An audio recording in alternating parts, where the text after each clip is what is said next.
ഇന്ന് സിമ്പിളായിട്ടുള്ള ഒരു അറബിക് ഡിഷാണ് ഞാൻ നിങ്ങൾക്ക് കാണിച്ചു തരാൻ പോകുന്നത്. അതായത് ചിക്കൻ ഷവായ. ഷവായ എന്ന് പറഞ്ഞാൽ അധികം മസാലാസ് ഒന്നും ഇല്ലാതെ നമ്മൾ ഓവനിൽ റോസ്റ്റ് ചെയ്തെടുക്കുന്ന ചിക്കനാണ്. അപ്പോൾ ഞാനൊരു 900 ഗ്രാംസിൻ്റെ ഒരു ഹോൾ ചിക്കൻ വിത്ത് സ്കിന്നോട് കൂടി എടുത്തിട്ടുണ്ട്. പിന്നെ കോൺ ഓയിൽ ഒരു അര കപ്പ്, വിനീഗർ അര കപ്പ്, ഒരു 2 കഷ്ണം കറുവാപ്പട്ട, 2-3 ഗ്രാമ്പു, 3 ഏലക്കായ, 1/2 ടീസ്പൂൺ നല്ല ജീരകം. പിന്നെ നമുക്ക് ക്രഷ് ചെയ്തിടാനായിട്ട് 2 ടൊമാറ്റോ, സെലറി, എരിവിന് പച്ചമുളക് ഒരു 5-6 എണ്ണം, വെളുത്തുള്ളി ഒരു കുടം, സവാള ഡൈസ് ചെയ്തത് 2 എണ്ണം, ഇഞ്ചി ചെറിയ 2 കഷ്ണം, ക്യാരറ്റ് ഒരെണ്ണം, ടൊമാറ്റോ ഒരെണ്ണം. അപ്പോൾ ഇതിൻ്റെ ഞാൻ സ്റ്റെപ്പ് ബൈ സ്റ്റെപ്പായിട്ട് കാണിച്ചു തരും ഇതെങ്ങനെയാണ് ചെയ്യുന്നതെന്നുള്ളത്. നമ്മളിത് തലേ ദിവസം മാരിനേറ്റ് ചെയ്ത് വെക്കണം. ആ പ്രോസസ്സാണ് ഇപ്പോൾ ഞാൻ കാണിച്ചു തരാൻ പോകുന്നത്. ഇതിപ്പോൾ ഞാൻ നേരത്തെ കാണിച്ച ആ വെജിറ്റബിൾസൊക്കെ മിക്സിയിലൊന്ന് ക്രഷ് ചെയ്തെടുത്തിട്ടുണ്ട്. ഇതൊരു പ്രത്യേകതയുണ്ട് ഈ ഷവായയ്ക്ക്, അതായത് നമ്മൾ വെള്ളത്തിലാണ് ഇതിനെ മാരിനേറ്റ് ചെയ്ത് വെക്കുന്നത്. അപ്പോൾ എല്ലാവർക്കും ഒരു കൗതുകം ഉണ്ടാവുമല്ലോ. അപ്പം ആ ചിക്കൻ ഞാൻ വെച്ചു, അതൊന്ന് ഫോർക്ക് കൊണ്ട് ചിക്കനിൽ ഒന്ന് കുത്തി കുത്തി കൊടുക്കണം. അപ്പോഴാണ് ഇത് അതിൻ്റെ ഫ്ലേവേഴ്സൊക്കെ അകത്തോട്ട് കയറി കിട്ടുകയുള്ളൂ. തിരിച്ചിട്ടിട്ടും ഒന്ന് ഫോർക്കും കൊണ്ട്, അത് സ്കിന്നുള്ള കോഴി വേണം ഇതിനെടുക്കാനും. പിന്നെ കുഞ്ഞു കോഴിയാണെങ്കിൽ എളുപ്പം കുക്കായി കിട്ടുകയും ചെയ്യും. അതൊക്കെയാണ് ഞാനിപ്പോൾ ഒരു 900 ഗ്രാംസിൻ്റെ കോഴിയാണ് എടുത്തേക്കുന്നത്. അപ്പോൾ ഫോർക്ക് കൊണ്ട് ഞാനിത് ഇത് ചെയ്തു, കോഴിയൊക്കെ ഒന്ന് ഇത് ചെയ്തു. പിന്നെ കുറച്ച് ഉപ്പെന്ന് പറഞ്ഞാൽ നല്ലോണം ഉപ്പ് വേണം. അതായത് നമ്മളിതിനകത്ത് നല്ലോണം വെള്ളം ഒഴിക്കും, കോഴി നികന്ന് കിടക്കുന്ന പോലെ വെള്ളം ഒഴിക്കും. അപ്പോൾ ആ വെള്ളത്തിന് ചെറിയ പുളിയും ഉപ്പും എരിവും എല്ലാം കിട്ടണം. അതിന് വേണ്ടിയിട്ടാണ് നമ്മൾ ആ സ്പൈസസ് ഇതെല്ലാം ആഡ് ചെയ്തത്. പിന്നെ അതേ 2 ടീസ്പൂൺ ഓയിൽ,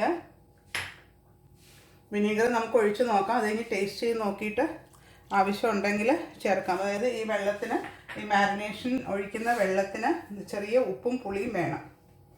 ഇനിയിപ്പോൾ ഇതിനകത്ത് ഞാൻ കോഴി നകക്ക വെള്ളം ഒഴിക്കാൻ പോവാം.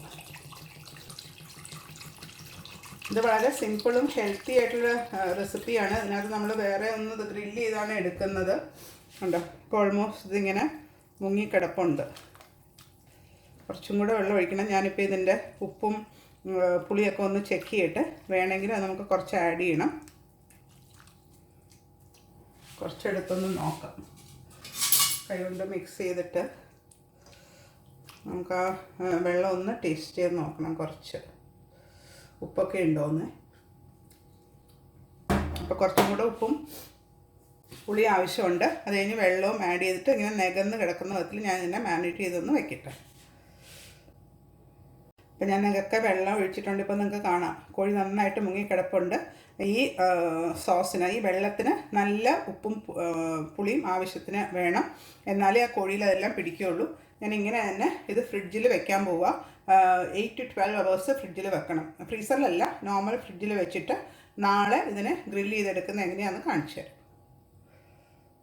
അപ്പോൾ ഇന്നലെ മാരിനേറ്റ് ചെയ്ത് വെച്ച ആ ചിക്കൻ ഞാനെടുത്ത് വെളിയിൽ വെച്ചിട്ടുണ്ട്. അതായത് നമ്മൾ തണുപ്പോട് കൂടി അതിന് ഒരിക്കലും നമുക്ക് റോസ്റ്റ് ചെയ്യാൻ പറ്റത്തില്ല.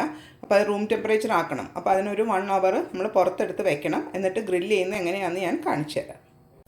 ഇപ്പോൾ റോസ്റ്റ് ചെയ്യാനുള്ള ചിക്കൻ ഞാനിപ്പോൾ സ്ട്രെയിൻ ചെയ്തെടുത്തത് വെച്ചിട്ടുണ്ട്. ഇതിൻ്റെ റൂം ടെമ്പറേച്ചറൊക്കെ ആയി. ഇപ്പോൾ കറക്റ്റ് ഒട്ടും തണുപ്പില്ല.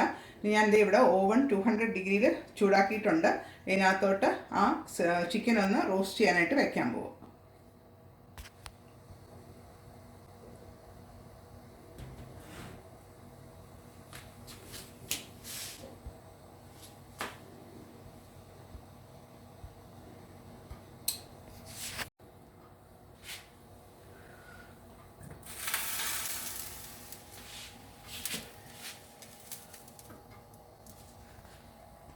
ഇപ്പോൾ നിങ്ങൾക്ക് കാണാം, ഞാൻ ഓവണിനകത്താണ് കാണിച്ചു തരുന്നത്. അതായത് ചിക്കൻ റോസ്റ്റ് ചെയ്യാനായിട്ട് അതിനകത്ത് വെച്ചിട്ടുണ്ട് 200 ഡിഗ്രീസിൽ.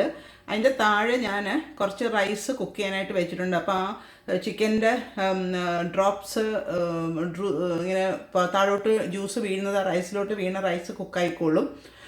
അതും അതിൻ്റെ കൂടെ ഞാൻ ചെയ്യുന്നുണ്ട്. അത് ഞാൻ സ്പെഷ്യൽ റെസിപ്പി വേറെ പിന്നെ പറഞ്ഞുതരാം. ഇപ്പം ഞാൻ ഷവായി ചിക്കൻ മാത്രം കുക്ക് ചെയ്യുന്നതാണ് കാണിച്ചു തരുന്നത്. ഇനിയിപ്പോൾ ടെമ്പറേച്ചർ നല്ലതായിട്ടൊന്ന് ചൂടായി കഴിയുമ്പോൾ ലൈറ്റ് ബ്രൗൺ ആയി തുടങ്ങുമ്പോഴത്തേക്കും നമുക്ക് അതിൻ്റെ ഓവൻ്റെ ടെമ്പറേച്ചർ ഒന്ന് 180 ഡിഗ്രി ആക്കാം. എന്നിട്ട് ഒരു 30 to 40 മിനിറ്റ്സ് എടുക്കും ഈ ചിക്കൻ ഒന്ന് റോസ്റ്റ് ചെയ്ത് കിട്ടാനായിട്ട്. നമ്മുടെ ചിക്കൻ ഞാൻ ഓവണിൽ നിന്ന് എടുക്കുകയാണ്. കണ്ടോ, നല്ല ഔട്ടർ നല്ല കളറായിട്ടുണ്ട്. ഞാനത് പ്രസൻറ്റ് ചെയ്യുന്നതും കൂടെ കാണിച്ചു തരാം.